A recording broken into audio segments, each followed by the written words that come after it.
अस्सलाम वालेकुम। आज मैं बना रही हूँ बीफ़ कोरमा और बीफ़ कोरमा मसाला भी मैं आपको बनाना बताऊँगी। सबसे पहले बनाते हैं बीफ़ कोरमा।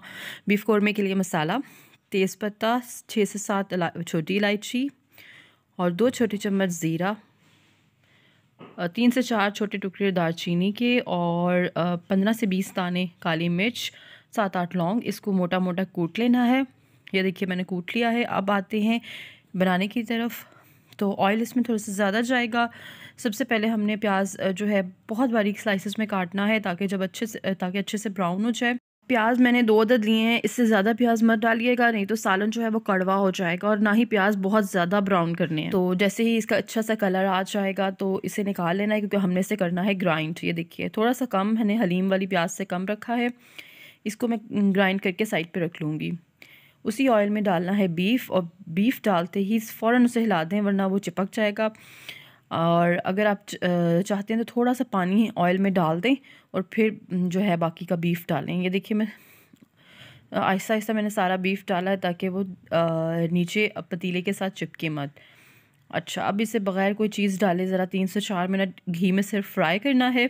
अच्छा, हमने नमक इसमें ऐड नहीं करना अभी। नमक हम बाद में ऐड करेंगे।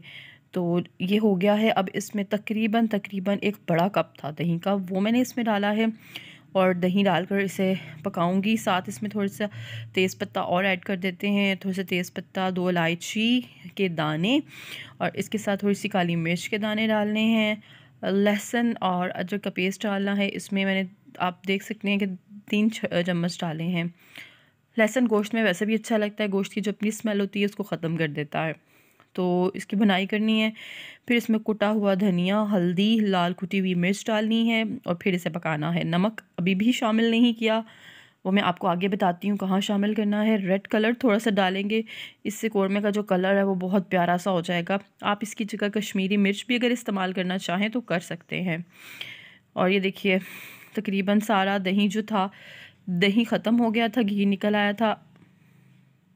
अब इसमें थोड़ी सी काली मिर्च शामिल करूँगी मैं, और मैं जो प्याज का मसाला पिसा हुआ था वो शामिल करूँगी। इसमें टमाटर बिल्कुल भी शामिल नहीं करने, बहुत मज़े का आपका ये कोरमा बनेगा। और बस इसमें आपको ख्याल रखना है कि प्याज ज़्यादा ब्राउन ना हो और प्याज बहुत ज़्यादा भी ना हो, फिर आपका कोरमा बिल्कुल परफेक्ट बनेगा। आप ज़रूर ट्राई कीजिएगा मेरी रेसिपी।